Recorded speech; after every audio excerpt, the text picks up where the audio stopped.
Welcome back. My guest today is my friend. So I could do introductions and stuff, but she's just really my friend. Sarah Ann Macklin is a 15 years model, the founder of the Be Well Collective, a nonprofit that's aiming to help with mental well-being for young people, and is the host of the Live Well, Be Well podcast, a prominent podcast in the UK in health and well-being. She, like I have been trying to bring to your attention recently, is someone who, in the lens of glamour, has a life that is different than what she had in the background. And through the adversity of what she had to go through, she redefined her own life, focused on nutrition, and ended up writing the Great British Veg Out, the book, which was also a movement around understanding health and nutrition in a realistic way. And Sarah Ann's basically, like me, someone who wakes up every morning and thinks deeply about what can I do to make a few more people happier every day. Wonderful friend to have. And there she is, cute as a model, as always.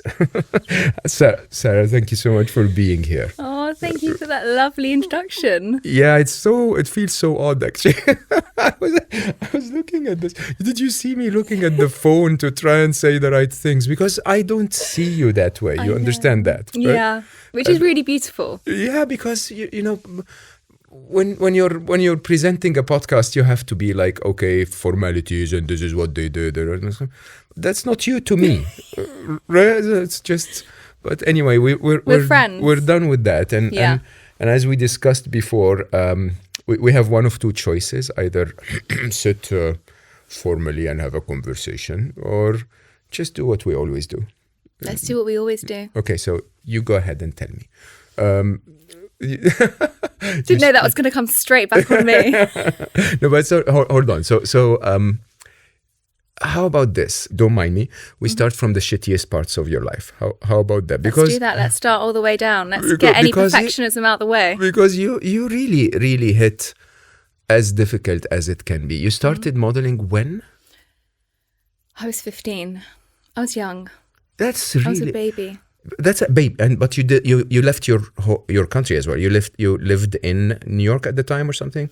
So I lived at home, but I was traveling every weekend. I was still trying to finish my studies, which was really difficult because I hated school and wasn't good at school, and didn't know why, but felt really different. So when this opportunity came, it felt like the first time somebody had said, "Oh, you could be quite good at something." So you want to grasp that. And I came from like a very small town just outside Portsmouth, where this stuff just didn't happen to normal people. So as soon as this opportunity was given to me, I obviously wanted to jump at it, but I had no idea what I was jumping into. But all I knew was that somebody thought that I'd be good at something. And that was the first time in my life that anyone had ever said that to me. So that I'm actually really grateful for, because that did give me confidence. And then when I was 18, I lived in Paris, and then I went straight to New York and lived there for 5 years. And that's when things started to change a bit for me. Wow. Okay. So 18, you're living alone in Paris. And I was also traveling on my own before then. So I'd travel on weekends. There'll be shoots in LA, or there'll be shoots in South Africa, or there'll be, and I'd just go. I know you. I had Jean Campbell on the podcast. I had many actually models, and it just shocks me what this industry is, because this is you're a child. Isn't 15 child labor? I keep asking that question. It is young. I think when I was starting, they were trying at that point to not let anyone under the age of 16 model. And it hadn't gone through. I think that's now a law. So I don't think if you're under 16 now, you can legally model. But you are young. You're so young. And honestly, it really depends, because the fashion industry is so broad and it's so fragmented. And it kind of depends, you know, who you're shooting for and the whole narrative of it. You know, you can have some amazing shoots with amazing teams, and you can have some other shoots with some teams that can make you feel quite uncomfortable. So it's kind of like I said to you earlier, a lucky dip. I'm like, what are you going to get? You just kind of don't know. But it makes you grow up very fast. I grew up very fast. Is that a good thing? I don't think it is, no. But I thought I was pretty cool. I thought like, I was like, cool. Bought a house when I was 19 and, I was flying all over the world and had my own accountant and had my own company and had my own apartment in a different country. And, I felt old. But I was hanging around with people, on the shoots who were like 30, 40. So I was already hanging out with people older than me. But I grew resilience and I grew it quick. I had to. I wouldn't survive. You could be modelling. I honestly don't believe is about being beautiful. I think it's about being resilient. Because you could be the most beautiful person in the world, but if you don't have resilience, you won't survive.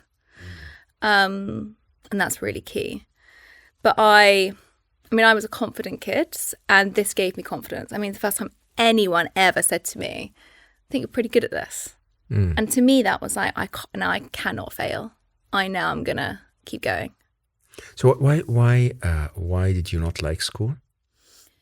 So I don't know if there's anyone like, I don't know if you ever relate to this, maybe you probably do not at all because you're a mathematician and your brain works in an amazing way. I loved school. So I think the only thing I disliked about school was it wasn't hard enough. It's like, guys, come on. Gosh, we were so different. Yeah. We were so my different. wonderful ex-wife was also my colleague in university. And one of the things she never forgave me is that on the first year of engineering university, there was a very difficult exam. I don't remember exactly what it was. Must have been mathematics or something. And she basically cried during the exam and then left without it finished. And waited for me because we were sort of together. And so she kept waiting and waiting and waiting, and I eventually came out after the very last minute of the exam period, and I was like, oh my God, that was so amazing. I loved that exam. And I'm like, yeah, the problems were not just straightforward. You really had to think about them. And she sort of almost broke up with me that day. I was lucky to get a C in my GCSE maths. Maths was it for me. I'm so envious of people like you and your brain. But I was at the time, I didn't know I was dyslexic. And I think something called dyscalculia. That's somebody who just not very good at maths. So I wasn't good at numbers. I wasn't good at my processing speed. And I just went to a normal school. So I just never really understood what was going on. And my brain now, I understand how it works. And it's not in a logical way. And it's not linear. And it's done now, building businesses over the last 10 years. My brain's been like my biggest superpower because I see things in such a different way. I love that you said that. But like at school, it was my biggest hindrance because nobody told me how my brain worked. So I'd just be sitting at the back of the class and I'd have no idea what was going on. And I don't remember what I learned at school. I don't think I was present half the time. And I was just so scared of failure. I was so scared. And I would literally go into a maths exam, unlike you, and just look at the paper and go, I don't remember anything I've learned. Because my brain just didn't hold that information. It didn't process it in the same way that it was being taught. No one made me understand my brain, basically. So I just felt the entire time I was at school that I was thick and unsmart. And when you have that as a kid, it really hinders your confidence and how you want to learn and how you want to interact. And my gosh, if a teacher ever asked me a question in the middle of a class, I would start shaking and trembling and I just not want to answer that question. So I felt very, very unconfident as a kid when I was learning. And for good reasons. But I never knew that. We spoke about this once when you told me how your brain actually works. Yeah. Do you want to share that? I think that's really intriguing. So we kind of skipped the bad part of my life, which I'm sure we'll we'll go back to. The bad. Yeah. But something quite traumatic happened when I was modelling. And then I left and decided to come back. And because at that point my body had completely broken. And I wanted to understand how my body worked. So I went back and studied nutritional science, which has biochemistry in it. And I was in my biochemistry lecture. And my professor, I remember, could see me at the back. And I just stood up and I walked out. And she came out after me and she said, are you okay? And I said, no, I quit. It's like How 6 old weeks. were you? I was like 24 and I just said, I quit. And honestly, I felt like it was a Legally Blonde moment. I don't know if you've ever seen that film, but she's like sat there and everyone's from like Harvard and Stanford and saying all of these like fantastic things that they've been doing. And she's talking about being in the fashion industry. And I was like, this just feels like me. And all of my fears of not being good enough had come back from being at school. And she said to me, look, why do you want to quit? And I said, I just don't understand. I shouldn't have come back to school. I hated school. And she said, look, I've been watching you the last few weeks. You're not stupid. And I said, I am stupid. And she said, no, you're not. I said, no, I am. I really am. And she said, look, I think you're dyslexic. And I don't think no one's ever told you. And I can tell from how you write. So she took me in for an exam 2 weeks later. She said, just bear with me for 2 weeks. So I went to this exam. And within the first 5 minutes of this test, the person just turned to me and said, we're going to finish it. It's 2.5 hours, but you're extremely dyslexic. And I kind of looked at her and I was like, okay, I don't quite know what that means. What does that mean? I'm not very good at reading and I don't quite understand. And at the end of the test, which was actually really stressful because half the time you are just failing in every test you're trying to do. And again, that just brought back like huge trauma of school. And she sat down with me at the end. She said, okay, well, you are extremely dyslexic and I want to explain how your brain works because I don't think anyone's ever told you. And I didn't know how my brain worked. So I think if you don't understand something about yourself and you're not fitting in, it's really frustrating. And she sat down to me and she said, okay, so a normal person who's got a non-dyslexic brain, whatever normal is, will go into a shop and they'll want to buy spaghetti bolognese for their dinner. So they'll go in, they get spaghetti, they get a passata, a tomato kind of dressing, they'll get some basil and they'll get some mint and then they'll go and check out. And they might get an onion. That's how they do it. And it's pretty quick. You'll go in to anyone with a dyslexic brain will go into the supermarket and they'll go, okay, I need some pasta, but maybe I want to create the sauce. How do I create the sauce? Well, maybe if I buy these extra ingredients. But then on top of that, maybe I want to make this really gorgeous dressing. So your brain starts just going outward and outward and outward and outward. And by the end, you get out and you're completely exhausted. You've been in there for like 20 minutes trying to find how to make every ingredient in this perfect way. And so she said how the schooling system has worked is it's this very linear route where there's kind of a start and finish. Your brain doesn't have that. Your brain wants to go off in a really outward perspective and it wants to be curious about everything that's coming in.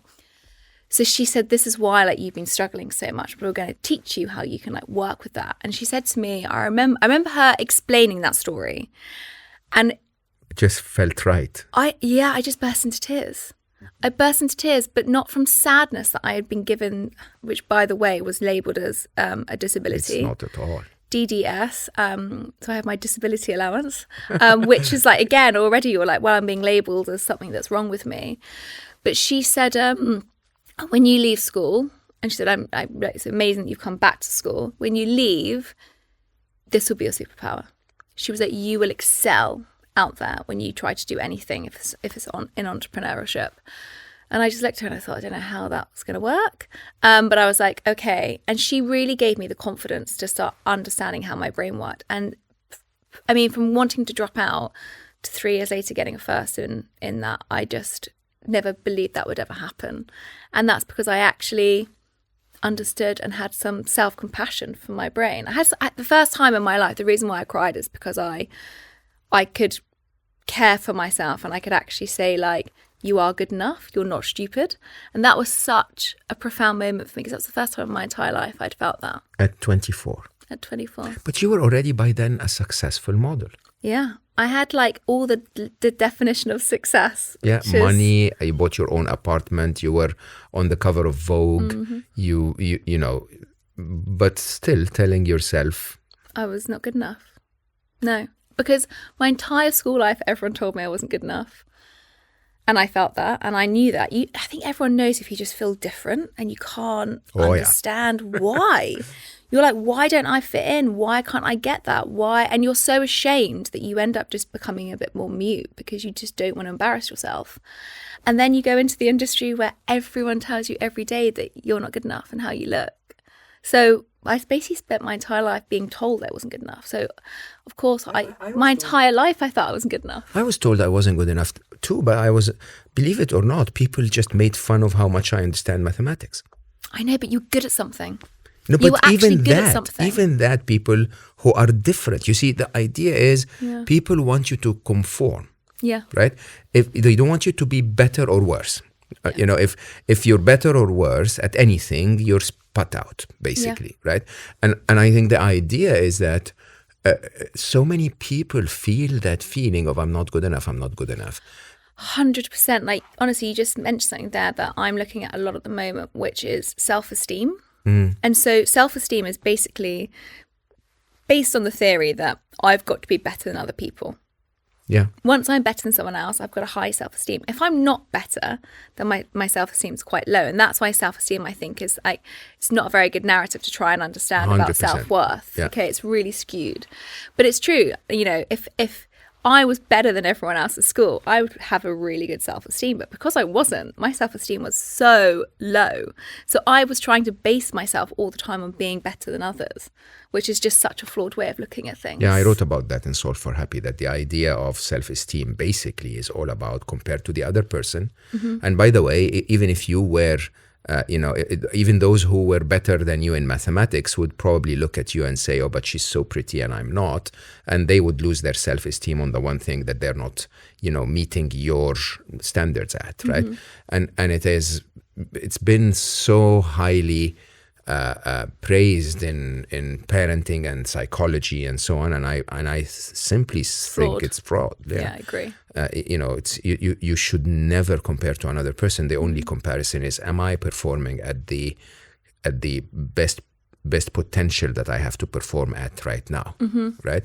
It's basically comparing you to you. Am I committed to becoming the best version of myself? That's it, really. And if you are, then that's the maximum you'll ever be able to live by. And by the way, just like we just mentioned, if math is not your thing, there is another thing. Exactly. That if you find that potential, you'll be performing at. I honestly believe, though, like, find your strengths, because I never knew what my strength was, ever. I was told that my strength was beauty, and that's just so shallow, and that's going to fade over time. So it's like, you then try and cling on to this thing where you think, well, that's all I'm worth. And that's really sad. Whereas I never felt that I had any other strengths, because I was never told that. Whereas now, 10 years on, I really am aware of the things that I was ashamed of. I now see as my strengths and my superpowers, and forget about my weaknesses, because you have to realize that everyone's got them. Absolutely. But we only look at them with a very heavy lens and how can we improve and how can we be better? And it's like, no, wait, what are you good at? Everyone's got their strengths, but we never focus on them. So I think that's like such an important place to start. So what you're saying here is, instead of trying to fix your weaknesses, make your strengths take you further. 100%. Wow. It's so important. The more I've done that, the more successful I've become in my own light. Even as a model, so I want to go back to the cover of Vogue, not feeling worthy. Yeah. Let's just say you dedicated yourself for maybe the previous 5 years or so to, like, I'm going to be a good model. And now you're at the top of your craft, if you want, and you're not feeling good enough. Partially, I would tend to believe, because that industry is incredibly harsh and disrespectful, or at least some of the people in that industry. So they constantly make you feel like you're not fit enough, you're not thin enough, you're not young enough, you're not tall enough. Are you taller than I am? No. Say no. Say no. Say no. Am I? I might be. Don't. No. Maybe we're the same height. Yes, very good answer. Very good answer. So what happened there? I mean, as a young teenager, that could really take a toll on you. It did. You know what? My gosh, it's a really odd industry, and it's got its massive positives and it's got its massive negatives. I think being that young and having the drive that I had without any emotional awareness was really dangerous. So I am just a driven person, and I saw this opportunity and I was not going to let it pass me by.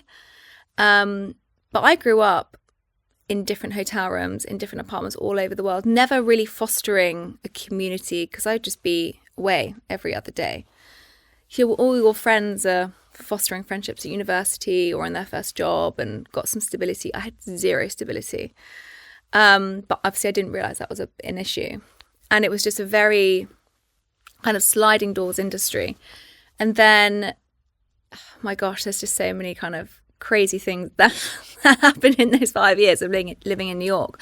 But at the same time, I was in that high-pressured industry. And, you know, having to be bikini body ready every single day for 5 years without ever having a day off is intense. And you know that when you're not earning money, that's another day that you're not earning money. So you need to make sure that you're always ready to perform. What's bikini body ready?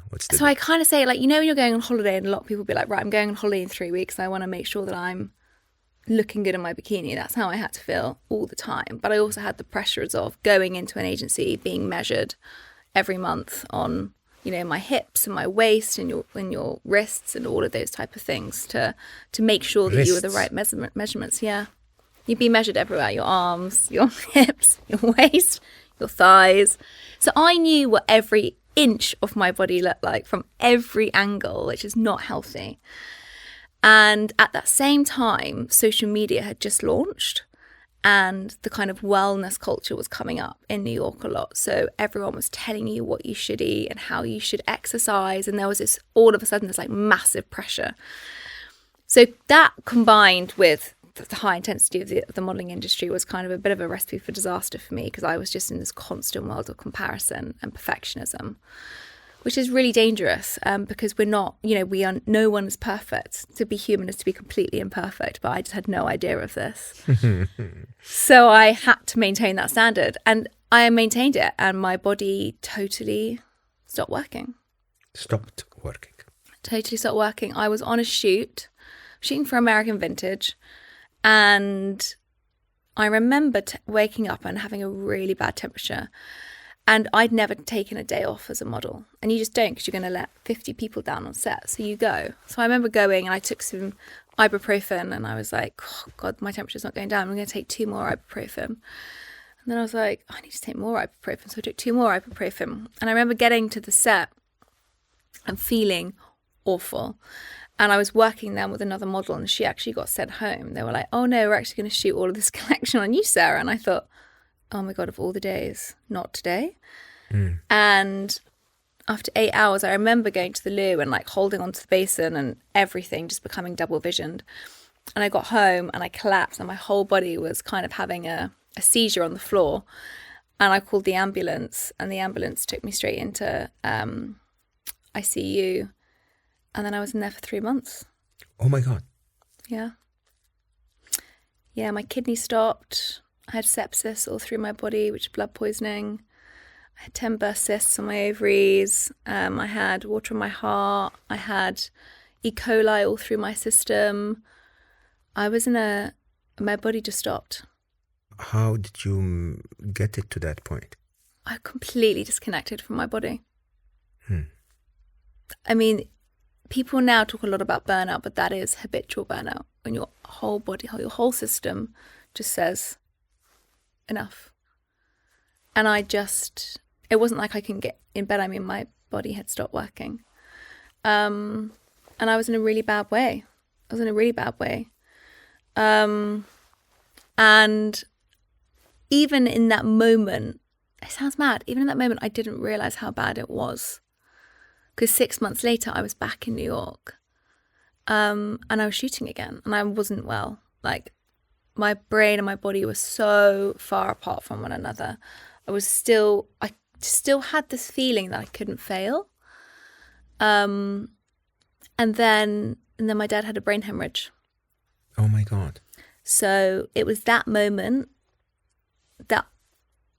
and I remember it so clearly, it was that moment that I felt all of these feelings in my body, all of these emotions running through me, that I knew that he mattered so much and I had to get back. That's all I could think about. And that was the first time I think I had feelings in my body for a very, very long time, because I was so disconnected from myself. And when I went back to see him, I remember the consultant saying, you know, and he wasn't well for a very long time after that, for years. And it changed who he was. It does when you have a bleed in the brain. It changes your personality. And they said to him, your dad's been so stressed. This is why he's had a bleed in his brain and a brain hemorrhage. And I just had this moment where I thought, that was me 6 months before, and I haven't even stopped to like recognize that about myself. Being in ICU where he was. And it took me to have compassion and love for my dad and the fear of losing him that made me realize myself.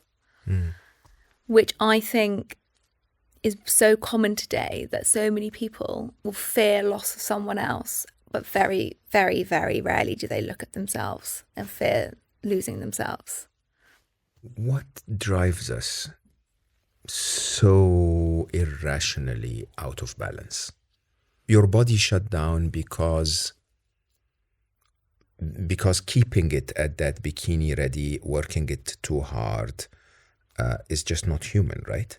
It's not, but it wasn't just the bikini. It was the stress in my mind. It was the constant on, never off. I never, ever, ever gave myself a minute, ever. I had to constantly keep going. I never gave, I mean, I would try and book a holiday and they'd be like, no, you're shooting here. And I'd be like, okay, I cancel it. I would never book a holiday because I'd never get to go.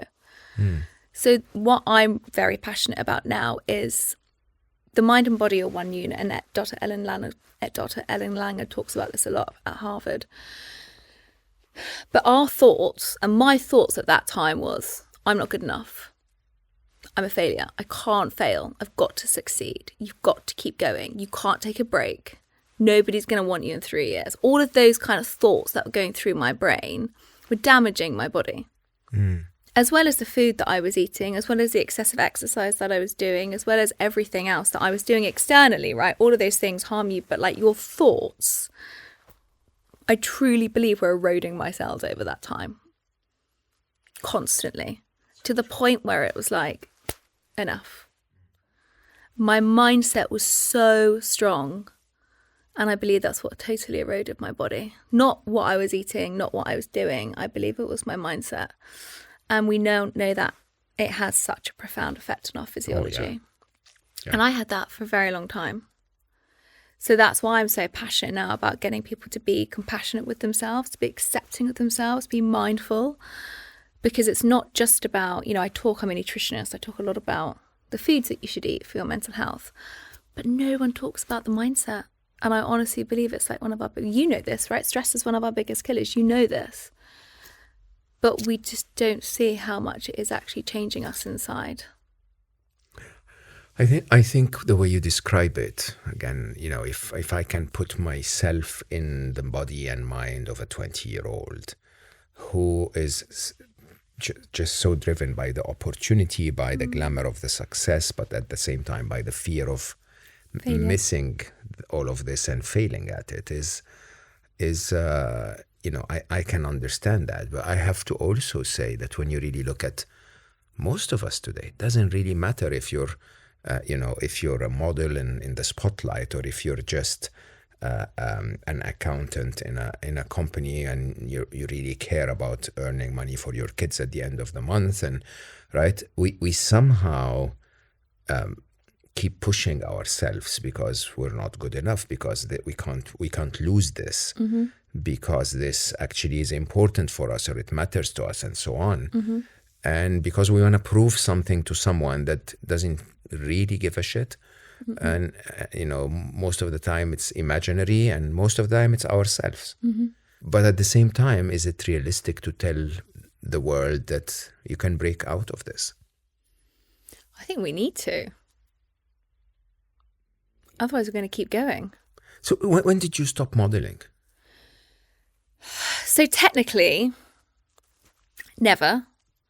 Because I'm still signed. I'm still in that world, but I don't have the life that I did. I might shoot a few times a year for brands that I really care about and that have a really good ethos, but I'm not a full-time model. And I left that when I was in my mid-20s. And I did because I wanted last to. Year. Yeah.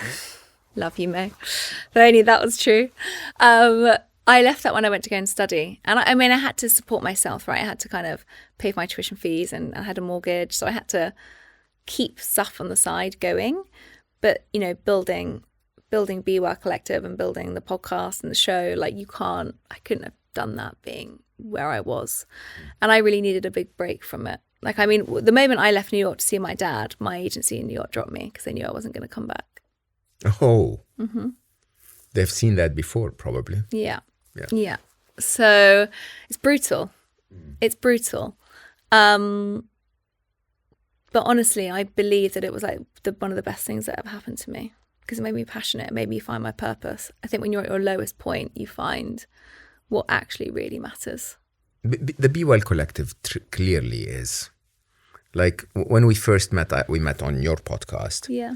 And you somehow light up differently when you speak about this. You know, who are you working with? Why does it matter so much for you?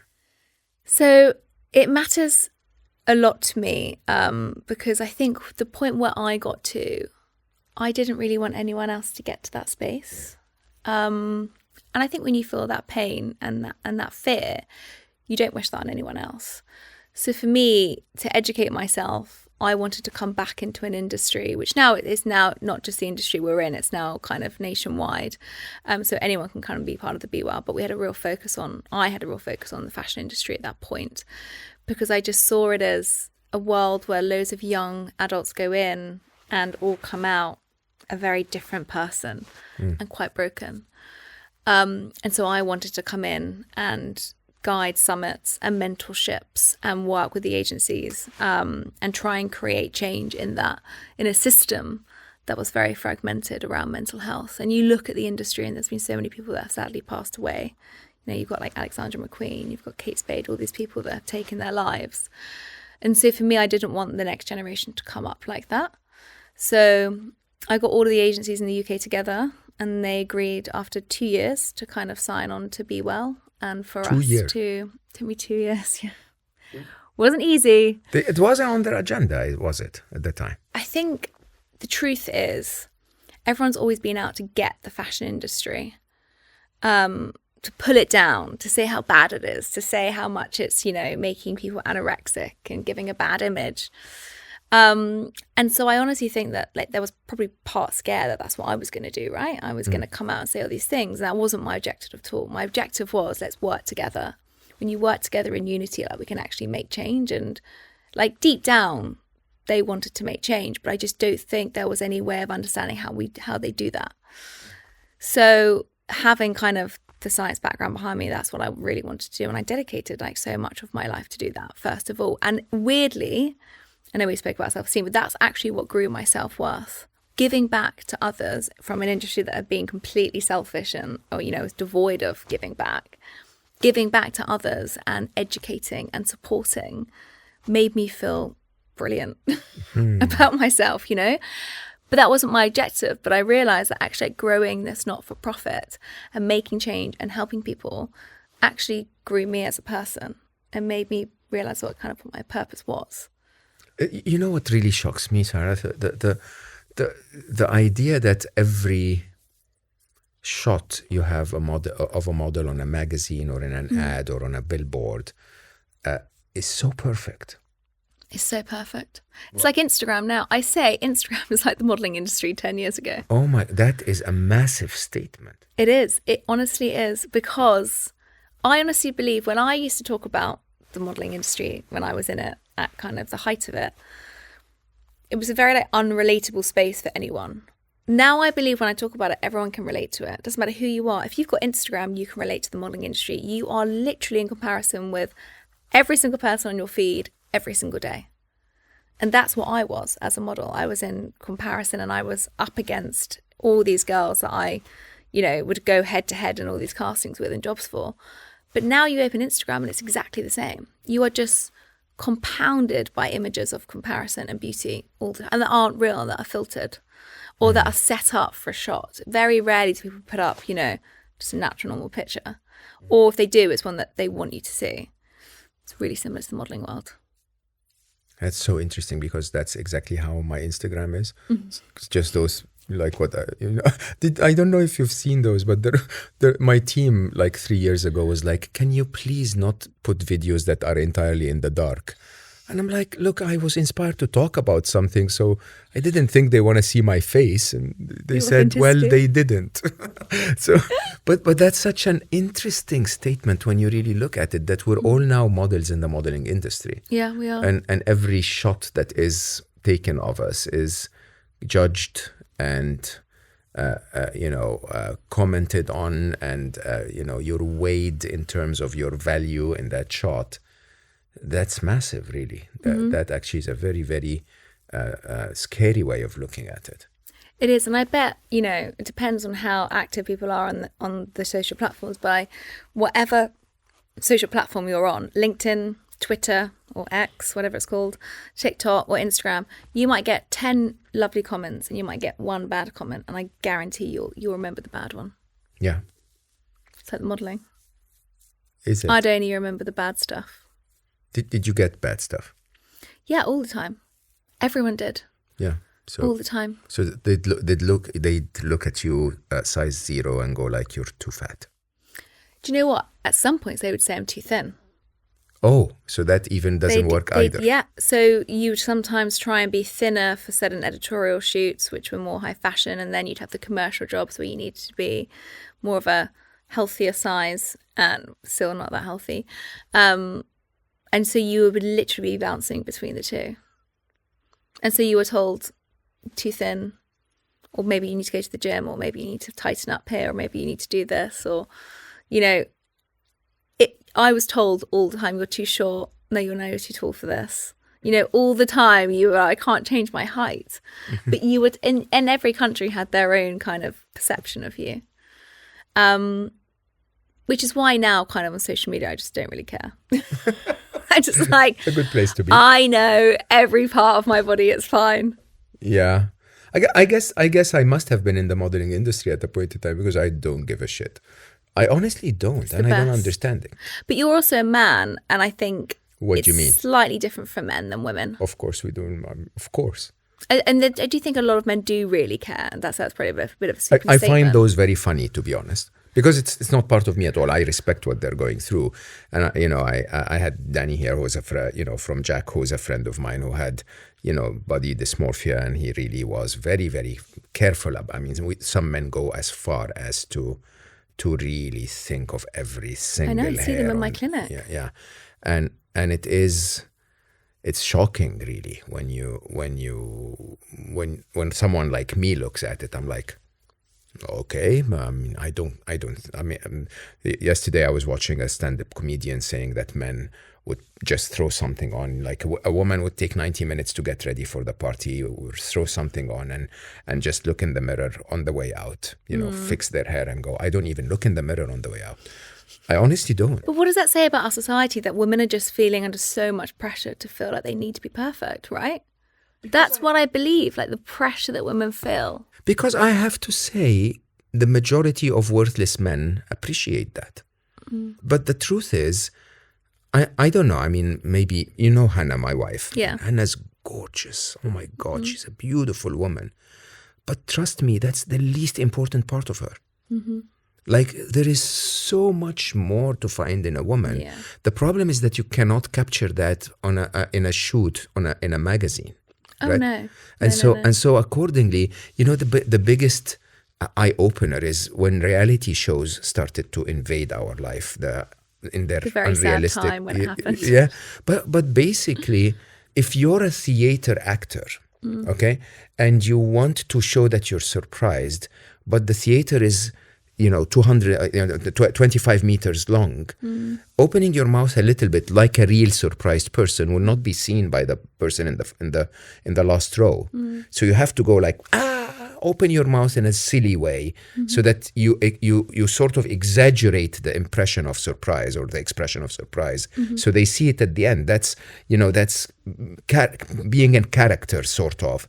And then that became our reality TV realities. Like, we know that they're coming, those people coming to your home, knocking at the door with the camera, they came before and put makeup on you and, told you, now we're going to knock the door, and you're open and go like, this is, oh my God, you're here, right? It's just, but those expressions are now so exaggerated. And somehow, that became our reality, that we have to exaggerate everything so much so that so that we look like those we see on TV. Yeah. But that's so stupid. Exaggerate everything. Exaggerate how thin you are, how curvy you are, how smart you are in the reels that you record, and it's just it's unrealistic expectation in every possible way. Mm-hmm. In everything. Yeah. So you end up being a nutritionist. That's where I started. After being malnourished. Mm-hmm. Okay, so again, not unusual. You go through the trauma yourself and you go like, all right, I'm going to study to just see what am I doing. I'm going to get my body back. Because also at that point, because I would never say I had an eating disorder. That wasn't what I suffered with.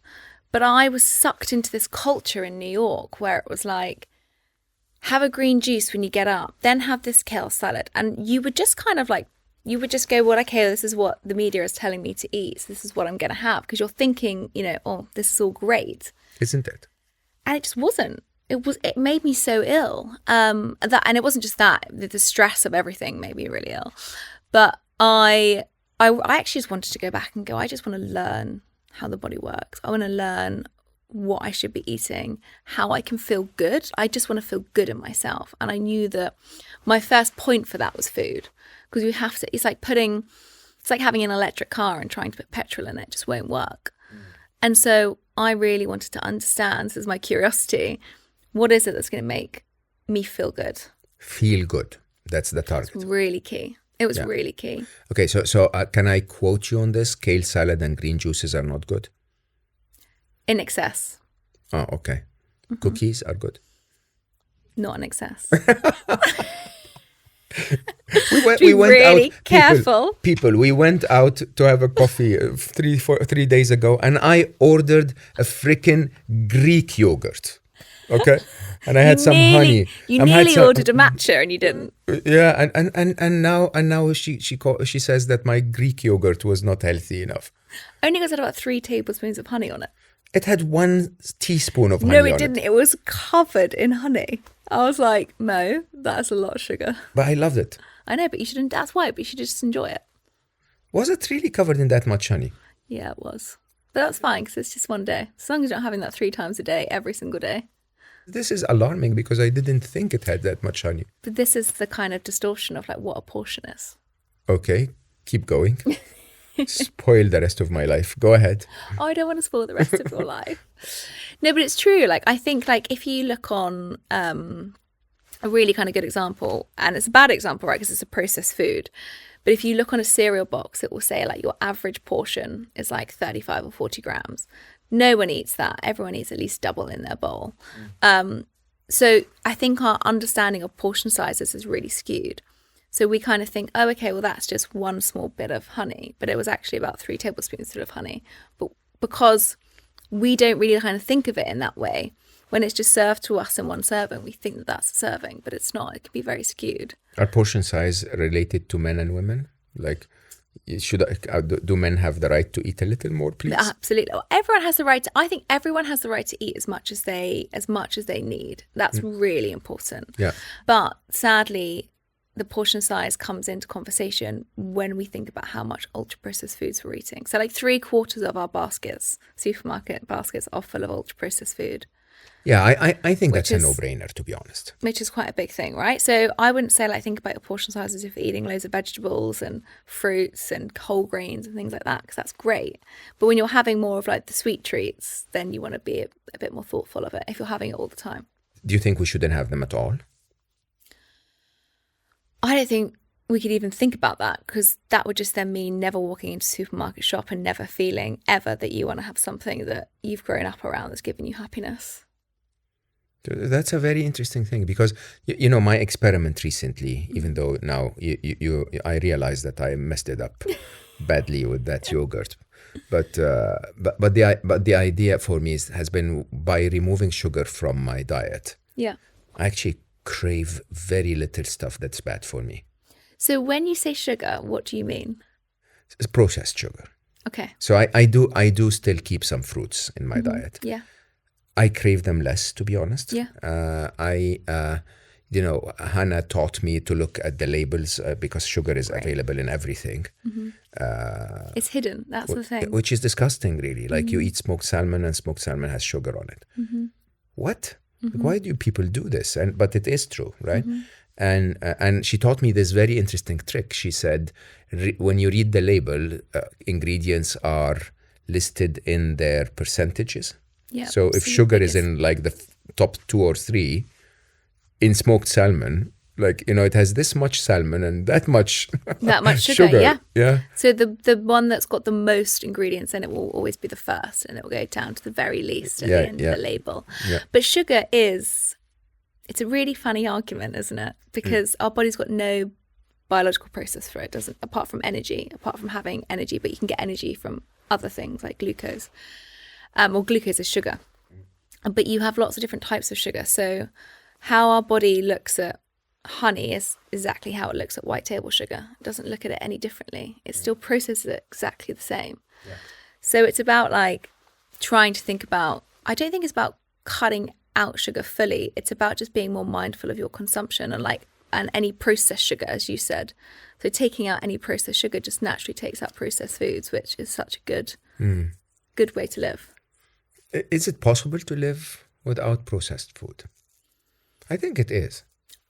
I think I have to be really careful how I answer this, because there is for certain people that have a lot of time and finances to live without processed food. I think the convenience, and because they are the cheapest foods available to us, for many there isn't.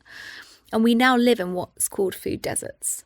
So in lots of, especially in London, in lots of built up cities, whether it's like Manchester or maybe I'm from Portsmouth, you do have these places where there's just no abundance of fresh food. Correct. And airports, I can guarantee you that. Right? My life. So I'm going to an airport after this, and I know I'm not going to get anything fresh at the airport. Yeah. And so I think if you're thinking about, there's a whole shame conversation around this, right? Oh, I feel really bad because I'm eating ultra-processed foods. It does have a place and a time, and I would hate anyone to feel guilty about it. But if you have the opportunity to choose not to have an ultra-processed food, it's so much better for your mental health. To me, definitely, I think that concept of starting, so it's so much easier for me when I'm at home, I have a predictable pattern of what I can do. I know that I'm going to be home at 6 p.m., so I don't really have to. I can sort of keep my cravings a little longer and then eat something healthy. But definitely, if you're just out and about or traveling or I don't know if it's more expensive, to be honest. So normally when I'm at home, my morning diet is a bit of nuts with a bit of yogurt and a bit of maybe a couple of berries or whatever, and that's not more expensive than a sandwich that you buy in the street, but it is mostly whole food, mostly healthy, I think. Dinner could be a lot of salad and leaves and so on, and some olive oil and maybe some kind of protein. Again, definitely not more expensive than eating outside, but it's that habit and rhythm of, and believe it or not, when I make those my daily routine, they're more than enough food. It's the problem is that when you're out and about and you're hungry, and so you get a tiny bit of a biscuit here or a cookie there or whatever, and that just drives. They're drawn to make you want to eat them. So many PhDs go into that food. Yeah. There's so much science that goes into that dopamine hit of you having that food, right? Yeah. So it's drawn us to having that all the time. And food, there's this big argument, is food addictive? And Chris Van Taliken, who wrote Ultra Processed People, who came on the show recently on Live Well, Be Well, he was saying how he does believe food is very addictive. It is drawn to making us want more. And also, they also give us, a big insulin spike. And as soon as we have that very quickly and we drop it, our brain naturally needs something to get our energy levels back up. So what's the quickest thing that we can do? Grab another ultra processed food to get our glucose levels back up, so we don't feel that kind of brain fog and tiredness and lethargy that we all feel when we've crashed. And that's kind of the cycle that ultra processed foods get in. And they also give you an amazing feeling when you have them. Not afterwards, but when you have them. Not anymore, honestly. But for so many people, they do. People really crave them. A lot of people get really they feel very addicted to them. They associate with, in my past, I hope I never go back there, but I always... How do you feel now? I feel so much healthier, feel to better, be honest. right? Yeah. Yeah. So much lighter, so much younger. Because I was going through that period of loneliness where I was traveling all the time and, eating crap all the time. My exercise, became very difficult to get up because of the pains and the sluggishness and so on. It becomes a lot easier when you're eating healthier. So what would be if someone comes to you at the clinic, what's your first advice? What would you say the first change to your dietary habits would be? What? This might shock you. Okay, I'm ready. I'm not going to necessarily do it, but Food isn't always first on my list. Is that true? No, that pleases me. Go ahead. So it's interesting. So loads of people kind of come in and they'll go, right, I want this and I want to lose this weight. I want to gain my focus. I want to have my motivation. And I'm like, that's all great. These things we can do. This is fine. But if I just hand you a list of foods and a meal plan, I guarantee you in 3 weeks you'll be off that. There's something of why else you're here. And there's something on what's driving you to feel inadequate right now, but wanting to be better. And there's the missing link, which I don't think many people touch upon. And that's where my work with my clients becomes quite interesting, because I really want to I want to build out their plan and I want to support them nutritionally and make sure that they're, not deficient in anything and that they don't feel that brain fog and they sleep well and they're at the weight they want to be at or the muscle mass that they want to get to. We can work with all of that. But mine's the mindset that I want to work on with them as well.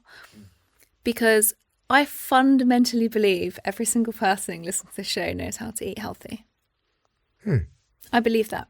I believe people are smart. They know that we shouldn't be having ultra-processed foods. They know we should be having more vegetables in our diet. They know the Mediterranean diet's probably the one they should be going more towards. Why aren't people doing it? Very good question. Very good question. So that's why I believe food's not first. Food's essential, but it's not the first thing that I work with my clients when they walk through the door. I work on their mindset. So I hands down agree with this. Because, of course, someone like me whose life is so, Chaotic. Chaotic. Good choice of words. I always found it difficult at times and easier at times to be conscious with what I eat. Probably this is the easiest time I've ever had I just love what I eat. I love eating healthier. It just makes me feel different. And why do you think it is easier now than it was? I love Hannah so much. Should I say that on a podcast? But she really is giving me a very interesting example, because I've dated before, and every woman is very conscious of her body. And so a lot of women are listening to advice on diet, and they have all of those set concepts of eat more quinoa, do that, the green juice and kale salad basically, which for us men is very annoying most of the time. We really, if anyone listening is telling her boyfriend or partner what to eat, he's annoyed by you. Let's just be very clear about that. Hannah doesn't do that at all. She just eats very healthy. She supports whatever. It's like, baby, do you want a cookie? I'll get you a cookie, right? But then somehow to see a live example of how it is to eat healthy is actually is very inspiring for me. And then, recently, I told you when we were out last time that I had this massive joint pain everywhere in my body. And I can vividly recall the day it started. Was, post-Ramadan in the Muslim world, we fast for 30 days. Yeah. And normally in the first day of Eid, you just have a tiny bit of sweet as part of the celebration. And it was a stressful time for me. So, of course, just keeping with the tradition, I went out and got some Arabic sweets and cookies and stuff. And I ate all of them. There was 3 coffees and a lot of sweets on that first day. But then the spiral takes you down. So sweets, begets more sweets. And I just had so much sugar and insulin in my body, I tend to believe that it starts to inflame everything. And I think it's the first time that I could directly say to myself, I don't love that feeling at all. I really don't love that feeling.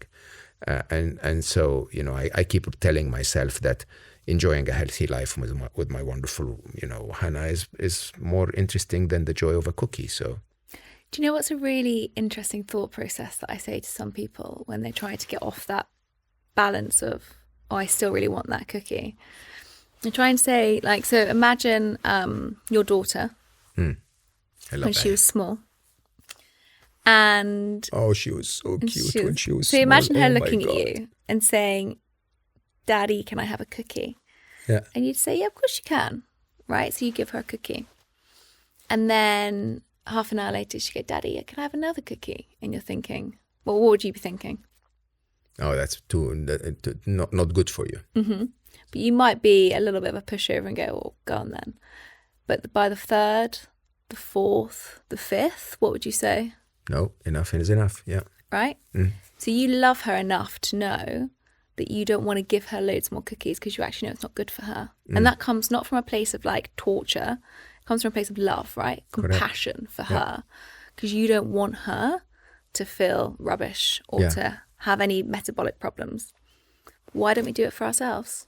Very good question. Very good question. So we don't have any self-compassion. Talk to me about self-compassion, because we spoke about that before and you sound so spot on with the topic. I am a huge believer in self-compassion from a personal perspective and from a theory perspective. So, you know, part of my story, right, I was devoid of any self-compassion. You know, I hated myself. And I don't say the word hate, you know, lightly. I mean, I just genuinely did. I was so insecure. And going back and learning about nutrition, I was like, okay, this is really important. Healthy mind, healthy body, all those type of things. But I said at the beginning, like, it was my mindset that drove me to where I was. It wasn't the food, it was the mindset. And I was just devoid of any care for myself. And so what did I do? I went to go and start a not-for-profit organisation to help other people. But I didn't kind of use that on myself very much. It grew my self-worth, but it was more about giving to others than giving to myself. And it's been a really interesting journey for me to have to start cultivating more love for myself than other people. But that has shifted my health the more that I've given myself kindness and acceptance and been mindful in the process and not harsh and not shaming myself and not feeling like I'm not good enough all the time. Has changed my health perspective. But we know that that changes. Every client who walks through my door comes in with this like cloak of shame on them, or they're not good enough in some sort of way. And I know that from people not telling me the truth on their food diaries that they give me, or being too ashamed to say, oh no, maybe I didn't eat that, or maybe I did eat that, you know, and like looking at me like I'm going to tell them off. Mm-hmm. And you know, that kind of shame that we wear. And we see in every walk of life that we can be so much more compassionate with other people, but we can't be compassionate with ourselves. And there's so much interesting research on this, you know. I have to put a bit in because I think you'll find it fascinating. So Alicia Crum from Stanford, she's kind of the queen in looking at how your mindset changes your physiology. And she gave a randomized group of people, which meant that they had no idea that they had any genetic testing done. And they said to them in a randomized group, they shuffled them all up, so this wasn't true, but they said to one of the groups, you've got the FTO gene, which means that you will be at risk of obesity. You've got that obesogenic gene. They said to the other group, oh, you don't have the obesogenic gene, so you're going to be fine. Then they gave them the same meal for the second time after they told them this result. The ones that had eaten it, that were told that they had the FTO gene, metabolized that meal totally differently. Wow. To the ones that didn't. Just by telling them in their mind that they had this gene that they didn't even have. So when we're thinking about like even how we're relaying the conversation of health, mindset physically changes how you respond to food. Can reduce your aging. Ellen Langer has shown that just by taking people back to a mindset approach can reduce your aging. And it's completely... Don't skip that. Come. So it was the chambermaid study, which is really interesting. So she took these these old guys who were probably in like their 80s or maybe 70s. She took them back to the 1950s. She put them on a bus. They were actually said, it was quite funny, when they were actually loading the bus, they were so weak that they couldn't load it, that all their family and their caretakers were like loading the bus of their luggage. They got to this house and they'd basically be transported back to the 1950s. So the music was playing in the 1950s. They had to talk like it was the 1950s. They were eating the food like it was the 1950s. So it wasn't like the healthiest diet in the world. And after the study, after like the copious weeks that were on, where they all believed they were in the 1950s, so many different metrics of health had changed. Their vision had increased, their hearing had increased, their muscle mass had increased, and their aging reduced. They were all carrying out their luggage by the end of it. And she said that they could even see the differences in their skin tone. And it was completely mad. That was one of her first big studies that like rocketed from Harvard. And since then, she was really focused, Ellen Langer, on mindfulness and the approach of being mindful and how you speak to yourself that can have a real impact on your health and physiology. And just like knowing these studies, again, there was another one where it was maids in a hotel, and they asked them how much exercise do they think they did. And most of them said, oh, I don't do any exercise, because their exercise to them was finishing work, which is physically active, and then going to the gym. And so because they weren't going to the gym, they didn't believe they were physically active. So then they said to half of these maids, after they'd asked them this original question, do you know that actually, like, by cleaning the room, you're burning a huge amount of calories, you're being really active, it's actually like being at the gym. The group that they had told, of these maids that had done the exercise, lost weight all around their stomach, reduced their blood pressure, had lower fasting blood glucose levels, all from just literally telling them that they were now doing more exercise than the other group. It's just fascinating mindset. And so our bodies are literally reacting to what we're being told. So when we think about somebody just being given a diet plan, if you hate yourself, you think you're worthless, you don't think you've got time, you don't think this is going to be good enough for you, it's not really going to change anything. So like mindset is so key. And for me, what I believed in all of this is the self-compassion piece, like the acceptance, the kindness. And we know that people have more self-compassion, have bigger motivation to actually succeed, because they don't feel like they're a failure and they don't wallow in that kind of self-pity. They actually accept and are kind and can move forward much quicker. They're more mindful, so they take more rational decisions, and they know that actually they're not the only ones suffering out there, that so many other people in the world are suffering very similar to them, because they're not the only ones going through this. So self-compassion, I really believe, is like one of the fundamental things to kind of help enhance that mindset. What would be the first 3 things one should do to find self-compassion? There's quite a lot. So self-compassion is devised of 3 things. Self-kindness, so being kind to yourself. So what would you say, Mo? Let's take it through on the 3 things with you. What would you say that you do that you're kind to yourself? Me? Mm-hmm. I meet with wonderful friends. Mm-hmm. I really enjoy the work that I do. But what if something goes wrong? In my work? Yeah, or just in general. How are you kind to yourself in those moments? I fix it. I don't blame me. I really, really don't blame or regret me or any others, to be honest. But I'm just focused very much on making things right if I can. I don't really, make myself feel bad about something going wrong. That's really good. I think so many people can blame themselves or can overanalyze when something goes wrong, or I shouldn't have done that. Why did I do that? Why did I say that? Or whatever that is that person's going through. So self-kindness is actually one of the hardest ones to implement. And so I always start by saying, whatever you're going through, if a friend was going through it, what would you say to them? Because it's easier sometimes to think about what you'd say to someone else. Because how you're talking to yourself now, if a friend was saying that to you, you wouldn't be friends with them. But that's in your head, right? So you got to think, okay, what would I say to a friend? And that's really, really important. So thinking about what you would say to a friend in that moment is one of the biggest ways that you can then say it back to yourself, right? Okay, well, this happened. Like, this was, this happened. And say, for instance, I'm writing an article. I'm terrified of my dyslexia. I think people are going to laugh at me if I send it in. They're not, but this is my internal narrative. Like, my self-kindness is, okay, well, I've done the best that I can do. I've had it copy checked. If they come back with amendments, then that's fine. I'll learn and I'll grow from it. But it's not a detriment to who I am and my kind of intellectual ability. That's what I'd say to a friend. But I would probably think something different if I wasn't being kind to myself.